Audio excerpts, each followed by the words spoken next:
Good morning. This is Blaine's World webcast that can be found each week on Facebook, YouTube, and LinkedIn. You can also listen in on Spotify or Apple Podcasts, and you can also get more information, listen to previous shows on our website, which is behind me, blainesworld.net. I'm your host, Blaine Greenfield, and I'm here in my Zoom studio in lovely downtown Fairview, North Carolina. And each week we focus on positive news and information about people and organizations in both Western North Carolina and throughout the country. And toward that end, it's my pleasure to introduce our three guests today, and they are Mark Woodward, Mars, pronunciation last name Mars, so I get it right, Mignon. Mignon, and Mike Au. And Mark already read my mind, and so did Mike. But Miles, Mars, you can give a big wave to everybody, all your fans and friends who are watching this. So that's Mars, and everybody gave a big wave. What I'd like to do is, rather than me make up your backgrounds or talk about who you are, if I could ask Mark, first of all, just give a brief introduction as to who you are, if you would, please. Sure. This might get a little confusing with Mike, Mars, and Mark, but Okay, I I'll think you try. I said Mark. realized that. I realized that as soon as we started. I was like, we're gonna be very clear The on this three topic. M's, yeah. Okay. But so I'm a full-time actor these days. I left my job. I was the director of a small community theater in Lenore, North Carolina. I left that position a couple of years ago, and since then I've just been really getting back into performing full time, and that's great. I've been working in regional theater now for about 28 years, I want to say. Um, I went to school for theater at Catawba College in Salisbury many years ago, and ever since then, I've been working in the theater pretty steadily. Regional theater. Spent a lot of time in my 20s working for various touring companies, so I've performed all over the country. And I met Mike quite a few years back working in the NC Stage production of Amadeus. And we've worked together one time since then. And yeah, Mike just contacted me and asked if I'd be interested in this show. And it's been a lot of fun. Okay, I didn't, unfortunately, I didn't meet you when you did Amadeus, but that was quite some production. And you mentioned you've been doing this for a while. So you started what, when you were a kid, or when did you start this? I started performing when I was in high school, uh, taking theater class in high school, and then got involved with community theater, and then, like I said, majored in theater in college. So, um, and then started doing summer stock very early, and um, decided that that was going to be my path in life. You remember the first show you were ever in? The first show that I was ever in uh, was a one act play in that was kind of it was a parody of Taming of the Shrew, uh, a one act Kiss Me version Kate? of it. Yeah. No, it's not Kiss Me Kate. Okay. No. It was a little one act kind of specially for like high school performers. I can't remember now what it was called, but I remember I played the father figure of that. And I remember the morning of the performance, they just brought me a makeup kit and was like, here, do some old age makeup. And it was my first play. I had no idea what I was doing. And nice thing, you don't need the makeup anymore, right? Uh, correct. That is correct. I spent a lot of time. I don't know why. Something about my type. I spent a lot of time doing age makeup when I was younger, getting cast in roles that were much older, doing a lot of white hair, and for all the characters I played. And now I've grown into those roles, Okay, very good. but I'm not mad about it. And Mars, Keeps me busy. I'll ask you the same kinds of questions. In terms of, I've known you several years as a performer, having seen you at Montford, but your background is what? My background mostly started in music. I didn't get really into theater until high school. That's a huge thanks to CJ Breland and Jennifer Nicholson in my high school education. But that's where I really started getting into the world of theater and musical theater. Uh, did my first community performances with Montford Park over the past couple of years. Uh, Went to school in Greensboro for acting and musical theater, and came back here after that. And this is honestly like I took a break, and then like in 2024, like last year, finally got my feet wet and started doing more. So I worked with Sark for the first time, and went back to Montfort for the War of the Roses, and now working on this lovely little comedy. Also, then in your spare time, you're also a musical performer, right? You have a band? I don't have a band yet. I don't have that kind of budget, but I do a lot of recording by myself. I'm music. I play multiple different instruments, and I record a lot of my own stuff. And yeah, and I do a lot of writing. Okay, I told you at some point in time I want to have you on a show. We'll just talk about your music. I'd like to hear more Hmm. about that. Yeah, But yeah. then so you got involved in this play, and so I'll turn it to our um, infamous director. And Mike, are you in this play as well? No, originally I was going to play the part of You Gary told me. Lefkowitz, Yeah. but I decided to stand back and just direct this time instead of memorizing lines and trying to produce and trying to direct. So now I'm just directing and producing this time, And unlike the last two. we won't put you on the spot. Maybe we will. But the reality is, in terms of you directing, I don't know if Moak and Mars know this, but the reality is you actually prefer directing it, as opposed to acting. Is that correct, or do you? I don't know. You know, it's funny. Karen and I were just literally talking about this 10 minutes before we came on air here, but I kind of go back and forth. I like both, but I think I still like performing slightly more. But I do like the creative crafting of directing. I think Mark's directed before as well, and I don't know if he agrees. He probably would, but I feel like the creative, like the admin part of directing, is the least interesting. As the creative stuff when you get to craft the vision and kind of see it come to life. But these guys are super talented, and the rest of the cast. So, by the way, Blaine, Mark is playing John Barrymore, the role of John Barrymore. I kind of figured that. I won't Yeah, say age appropriate, but I thought that right. might be the case. But And I Mark, played that role like 10, 11 years ago in Atlanta, and I oh, just did wanted you? to Oh, produce it same play? here.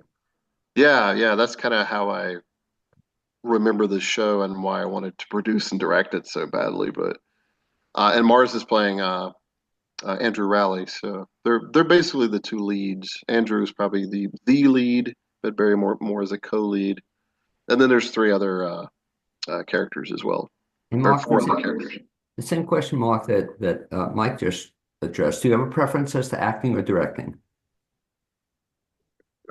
I would say these days I definitely prefer acting. Like I said, I was the artistic director of a small community theater for about a decade, and I loved it. I love doing the plays, doing the work of working with actors, but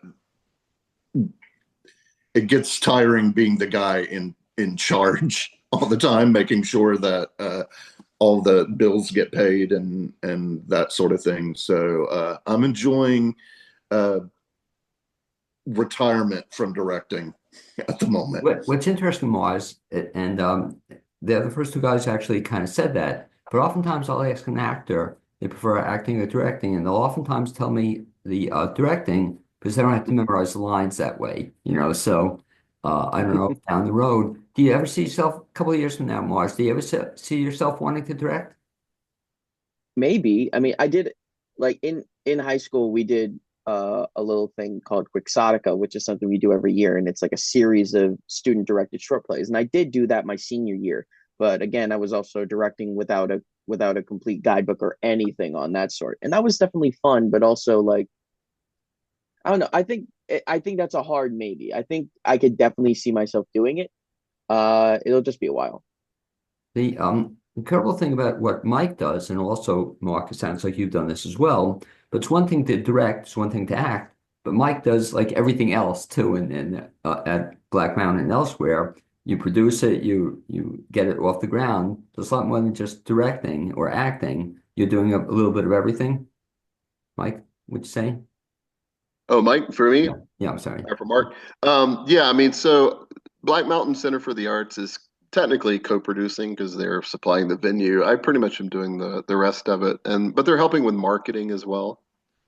But yeah, so I mean, Blaine. So usually this is my little production company, Fire and the Head Productions. So I kind of do all that for that. But I still do act, as you know, and other like Hendersonville Theater, Parkway Playhouse. I have a lot of good gigs coming up. I can't announce yet officially, but it looks like a busy year for me, which is cool. And also a couple of fight choreography gigs I have coming up as well, which is pretty excited about because I was kind of phasing out of the fight choreo a little bit. We have a really cool fight scene in this show, by the way. Oh, good. So Okay. if people like sword fights and comedy and Shakespeare, this is definitely the thing for them. Or if you hate Shakespeare, if you love or hate Shakespeare, you will love I Hate Hamlet. Well, talk about it since you mentioned it. So this show then is going to be at Black Mountain Center a lot starting next week, I guess. Yeah, we open. Oh my God, we open in what, guys? 8 days. So And so the benefit of the folks who don't know the play, including yours truly, can you give kind of a Reader's Digest summary of the play, keeping it under like maybe an hour? we could collectively probably do it within 50 minutes. Okay, but what's the show all about? Do you want to do that one or somebody else? Well, have you sought it and we'll jump in the other guys. I'll cheat and look at the back of the script. No, so basically, so there's a television actor named Andrew Rowley, played by Mars, and he's a television actor from LA. So when he moves to New York City, he gets a gig from his agent, played by Kat LaRoche, who is Lillian Todd, and a German American, and he's got a gig doing Shakespeare in the park. The park is in Central Park, Grand Central Park, and so he's a little nervous, doesn't know how to play it. His girlfriend, Deirdre, played by Susanna Hudson, is very excited because she's really a Shakespeare nerd and theater nerd. And he's kind of like, yeah, I don't know if I really want to do it. I kind of want to do it just to get credibility and become like a real actor. And so the ghost of Barrymore appears and sort of is his mentor, is sort of his Obi-Wan to his Anakin, and sort of trains him in how to be the ultimate Hamlet and be Shakespearean and that sort of thing. And then shenanigans ensue, as one might imagine. It sounds a little. What was the Peter O'Toole movie, um, where he does comes back as an actor? Do you know the movie I'm talking about? Do you Um, guys? I know what you're talking. I can't remember the title. Mark, Yeah, I can't either. But I remember that movie from I think the 80s, yeah, and early Yes, 80s. yeah. I don't know if it was a Shakespeare film, but he comes back and creates havoc as an actor. It's a fun kind of film. So so you have the actor and I guess you're the ghost, Mark, of an actor. Yes, the ghost of the great Shakespearean and film actor John Barrymore of the Barrymore family. Now, had you ever seen Barrymore's stuff, or had you ever seen him on screen? Sure, yeah, I like old films and stuff like that. So I have definitely seen some of Barrymore's work, and I find him a very interesting guy. Okay. And Mark, I'll ask you the question. Had you ever seen any of Barrymore before? It's possible, but honestly, I can't really think of anything off the top of my head that was like distinctly Barrymore. Well, let me ask you both, or I guess I'll ask Mark and then I'll ask Mars. So, in terms of preparing for the role, did you then go back and see old Barrymore films, or is that something you used to try to prepare for this role? Yeah, in the early stages of rehearsal, just to refresh myself, I went back. I looked at footage and clips of him in both film and interviews, and then I also did some research into the man himself and his life, which I didn't know a lot about. And I read one of his biographies. And then I took all that stuff, stored it in the back of my mind, and threw the rest of it away, because at the end of the day, I have to be the Barrymore that's in this play, which is almost, it's kind of the idea of Barrymore rather than, I think, requiring an actor to take on a literal interpretation of the guy. It's a very exaggerated Yeah. kind of characterization of Barrymore. And in terms of preparing for it, did Mike bring along the booze? You know, is that part of it? Part is the booze, because Barrymore was quite the drinker, right? Uh, yeah, but I'm just going to have to use sense memory for that one, because I will not be able to remember my lines if we go full method. Okay. And the same question, Mark, I'm always curious in terms of preparing for a role, not necessarily this role, but when you're going to act, do you try to see stuff the person's been in or other films about a person or read about the person, or you just take it from scratch? Well, I had a little more creative freedom because I'm not sure if Andy Riley is a real person, but I did like to throw myself a little bit into like the Hamlet script just to look through, just to like familiarize myself again, like just with the language of that play as he would be studying it himself. But I also like just continued to like absorb clips of wonderful little like Shondaland soaps. You know what I mean? Because that's kind of the that's the kind of actor he is. He's not necessarily, I keep thinking about I keep like there's this weird little like musical project that had Neil Patrick Harris in it. It was like I forget exactly what the name is. Dr. Horrible? Yes, Dr. Dr. Horrible? Horrible. That's exactly Yeah. that's who I keep picturing Yeah. whenever we talk about because Andy Riley was like his TV gig was a show called LA Medical. So, Okay. but for some reason, I keep picturing Dr. Horrible, which is not the exact same thing, but like I just picture the very young guy, like this is a very young guy, like in that kind of situation. Even though Dr. Horrible is obviously a musical supervillain, but that's the picture I have. But just imagining if Neil Patrick Harris was playing an actual doctor, like in like Grey's Anatomy or some shit like that. Excuse my language. But it was like that was kind of what I looked at. I just kept looking at like I don't know. I just kept looking at like just a couple more soaps more than anything. And Mike, let me ask you to the same kind of question. Is that something you recommend to not only actors, but even you when you're a performer? Do you try to find out as much about the person or the actor as you can, or do you kind of just wing it as if you were doing it fresh?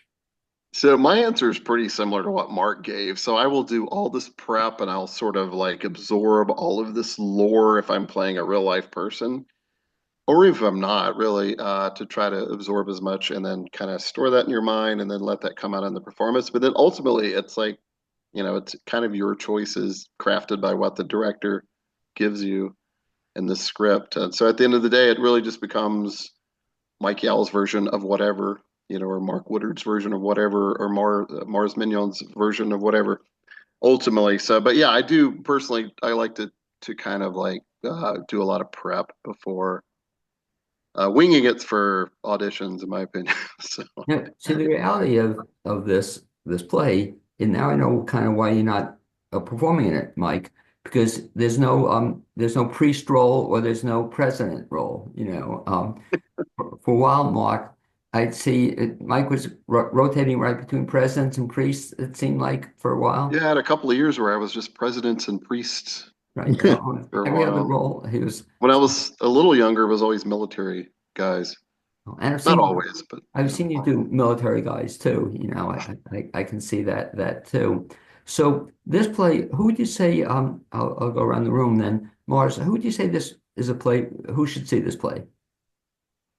I mean, Mike, I covered it a little before. It's like if you love Shakespeare, if you hate Shakespeare, um, it's to kind of again probably like quote something that Mike said, as well as like I think might be on the back of the script. I don't know. But the show is a love letter to actors. It is absolutely like especially like looking at the ups and downs of the business. Like you're kind of at the whims of other people, but you're also trying to prove yourself artistically while also like understanding that sometimes you just got to take a gig to make the money. But there's honestly just a huge love for the the process of acting. And yeah, I think that's definitely, so for people who just like love theater, it's a show that does embrace that.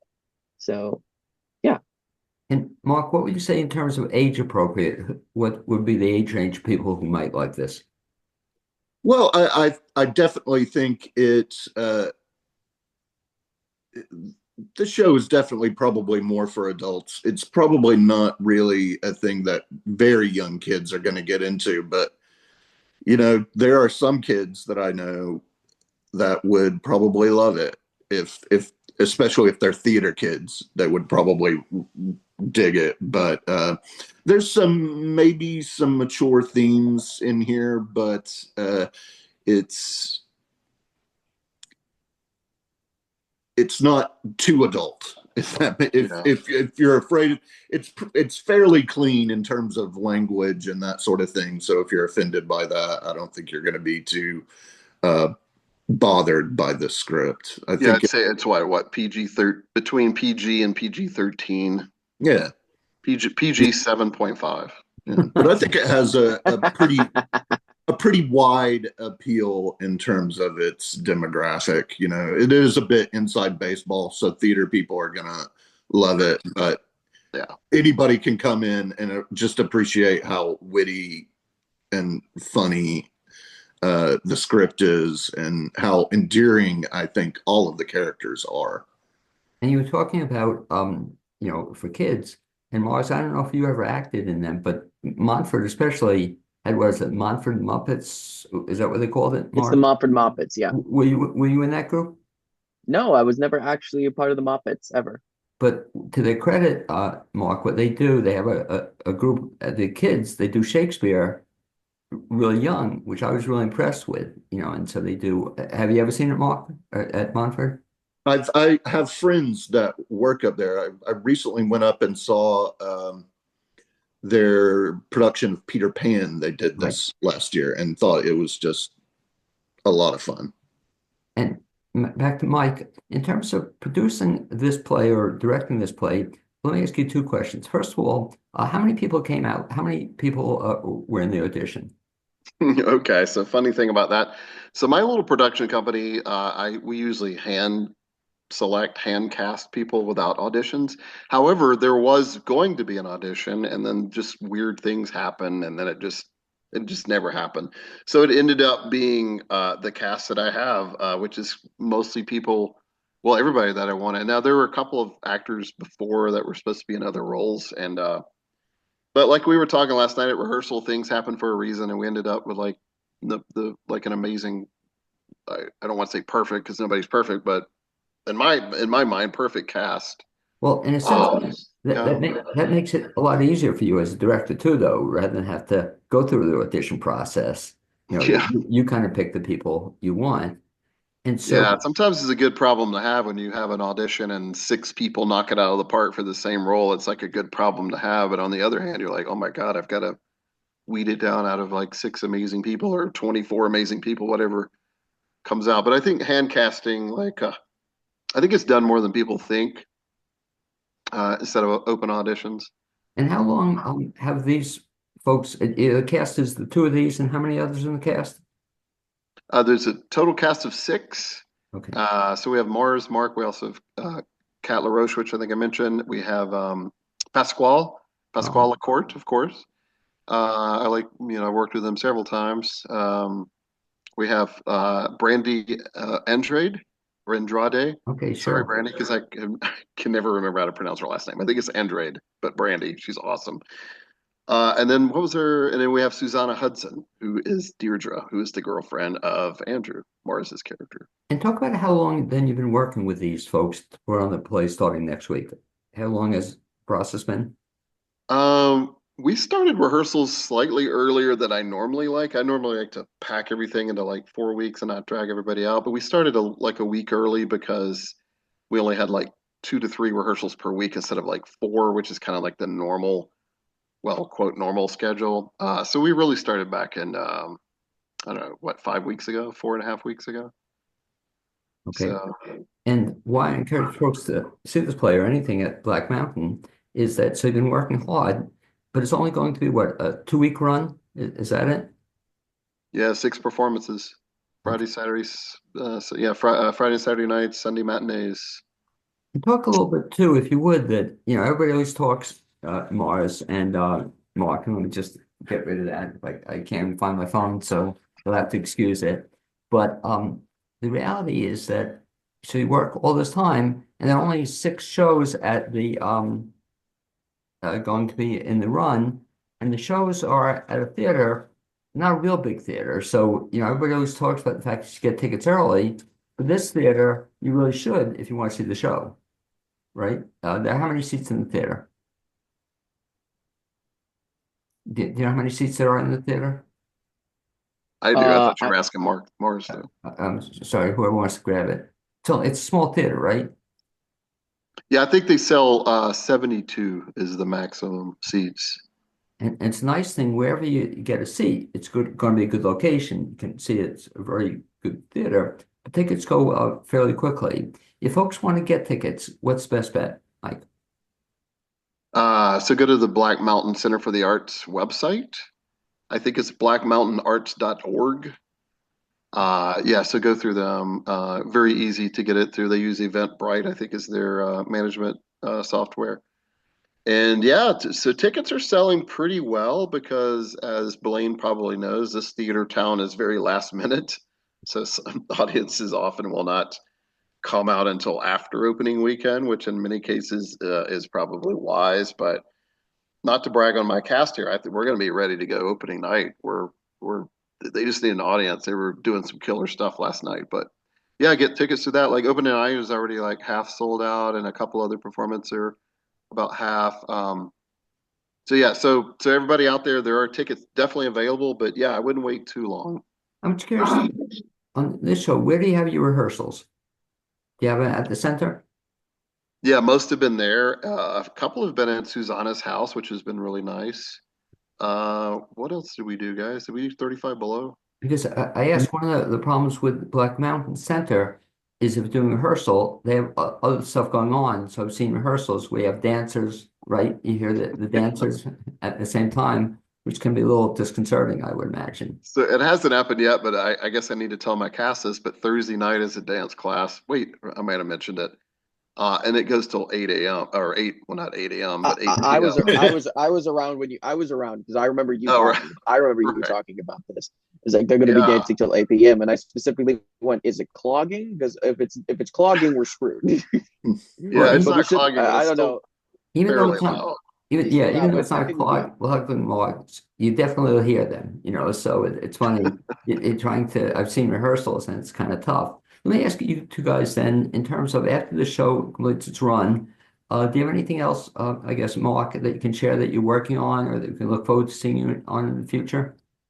Well, it's funny. This is kind of the time of year that for a lot of actors like myself, we're figuring that out.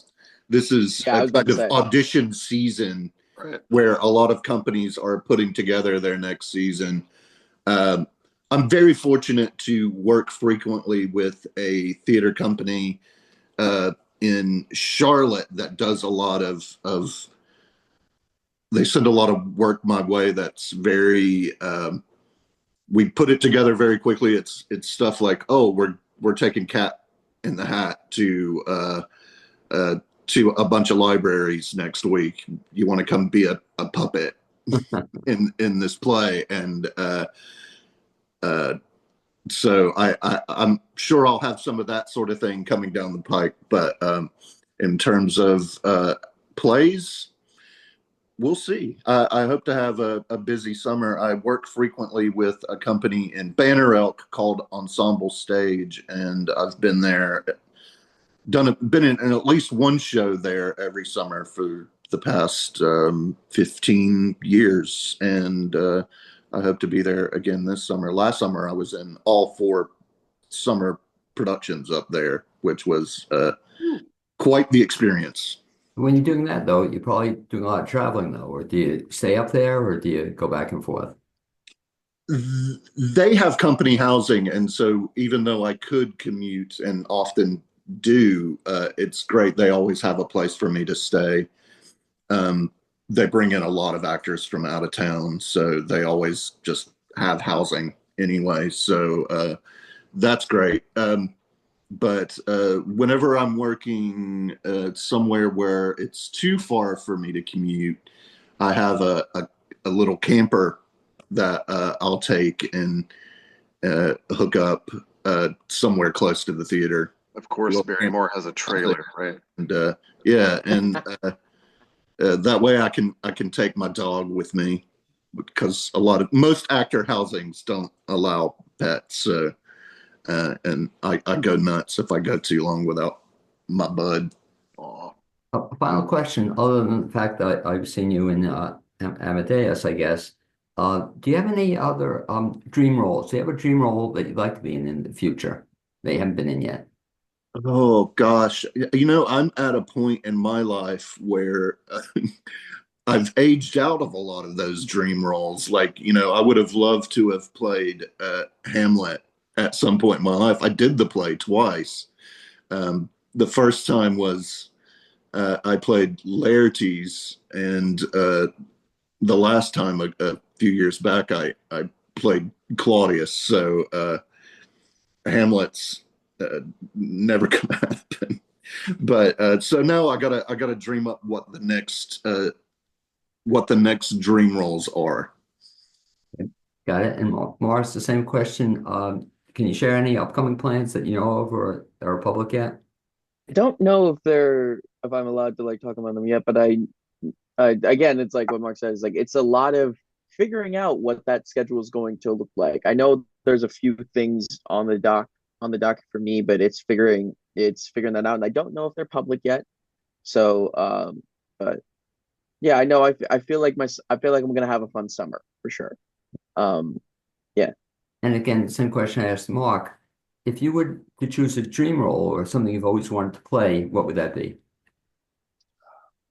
it's such a hard question, but like for like to be perfectly honest, when it comes to like dream roles for me, um, like the role that like or like the part that comes my way, like I've usually found in life is the part that I've needed in order to like reflect on whatever's going on in my life personally. I don't know if that sounds jaded to say, but like having Andrew Rowley come into my life at this particular point in time where like my career is like so up in the air sometimes. And it's a very comforting feeling to like remind myself that I'm not alone in that with Andrew. And so it's like whatever comes my way is the thing that I've is like the reflection that I've been needing.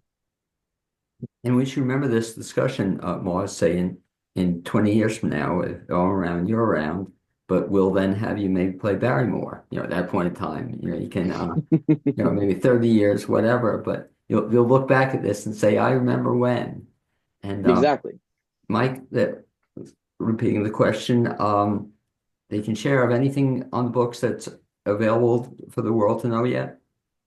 Well, like I said earlier, yeah, I've already been cast an offer, had several offers. I had to turn one down because one conflicted with the other, which is pretty much what Mark and Mars is saying. This time of year, we're all trying to slot our schedule into everything. The 2 fight choreo gigs, I mean, I can probably say that those are up at Parkway Playhouse. The other stuff, as far as the acting roles, I can't really announce yet. But yeah, there's stuff coming up and trying to slot it all together, trying to Tetris it all together, like these guys are saying. Not only theater, but occasionally, getting a film gig or something, trying to slide all of that in there. The thing I don't see, Mike, in your background there, I don't see your roller skates, in terms of how you get from one theater to the other and, you move around in all these gigs. Do Yeah, I you- prefer dog sled Okay, is that it? most of the time. Most of the time. Um, In terms of, again, just repeating two things, if folks want to see this show, tell me the run again and how to get tickets. Mike? BlackMountainArts.org. I'm 93% sure that's correct. Okay. And the run of it is when? February 21st through March 2nd. Just 6 performances, everybody, Friday, Saturday, and Sundays. And if folks Uh, yeah, I'm sorry.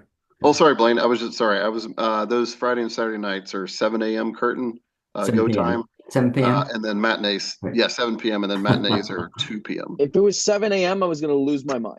I was going to say no. Yeah, hey guys, there's something I forgot to tell you. We're doing a couple Well, of. I love, by the way, 7 p.m. start. I love the earlier the better. And Mike, same question I'll ask the other guys. If folks also want to get in touch with you beyond this show or seeing this show, best way to track down Mike out? Best way to what? Track Sorry. down to find you. Oh, Facebook. I have a professional acting page, whatever, and then I have my regular page. Instagram also. Not really big into social media, especially these days, but I'm there. Join the crowd. And same thing, Mark, if folks want to track you down or see what else you're up to, what's the best bet? Oh, just keep your eyes open. I'm not a good actor in terms of self promotion, so I don't have an actor's web page. But I'm out there. Keep Okay. your eyes open. I'll pop up Okay, they'll find now you. and again. And lastly, Mars, if folks want to see what else you're going to be into when you can announce it, what's the best way to track you down? I'll be the young guy with all the social media savvy at Mars Mignon at all platforms. Mostly Instagram and TikTok. Even though I'm not the best at like promoting at least for like promoting my acting stuff. But yeah, like at Mars Mignon on Instagram, TikTok, and other platforms like that. Okay. Anyway, I'd like to thank all three of you for being my guests at this edition of the Blaine's World webcast. I'd also like to thank my producer, Cappy Tassetti, and look forward to seeing you in a week or so at the show. That'd be great, guys. Thanks. Thanks, Blaine. Thank you. We'll see Thank you.